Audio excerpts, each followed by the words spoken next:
Getting too close to the ball or crowding the ball is one of the biggest mistakes I see on forehands. I recently did a video on the #1 common error I see, and that's late contact. I would say this is the second most common problem I see, and that's where players get too close to the ball in the forehand or they crowd the ball. Now, to me, I think there are 3 reasons why that happens. The first is people tend to get right behind the ball, right? The second reason is players don't sufficiently load the outside leg, so they end up making up ground and they step across with the inside leg and they end up getting too close. A lot of bad things happen as well. The third thing is they don't really use their non-dominant arm as a purpose to help them find the ball and serve as a rangefinder, spacing to the ball. So the first error, and that is getting behind the ball. And it makes sense. Anytime you have a ball thrown to you or passed to you, generally you're going to get right behind the ball. But in tennis, you want to get next to the ball. So one way to think about that is to think about having train tracks. And you got these train tracks, and this track to the outside over here would be the track of the ball.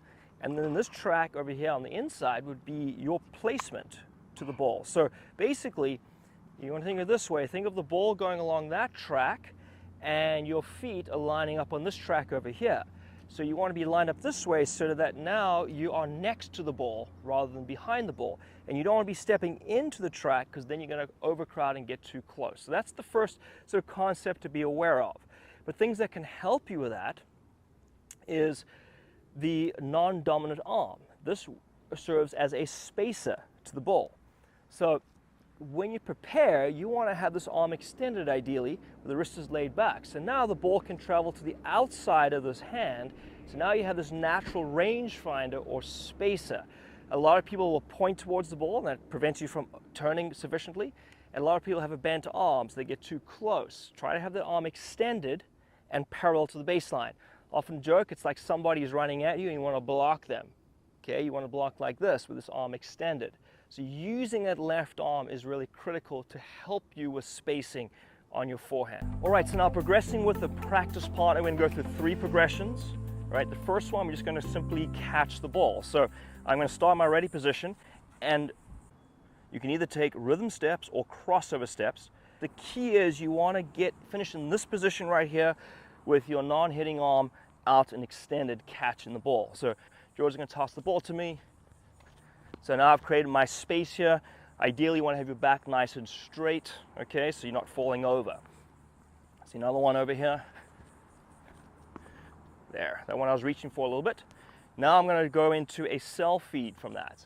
So I'm going to toss, catch here. So now I've got my position here, adjust, and then I'm going to go down with the falling ball, up with the falling ball, hold, and then I can come back. So I took a crossover step because I had further to go. Down with the ball, up with the ball, coming back. So now I'm learning spacing, using my left arm, but also it really helps prevent me from stepping across, closing the stance, but also getting too close to the ball. Now we'll progress it to the third progression, where I'm just going to hit the ball.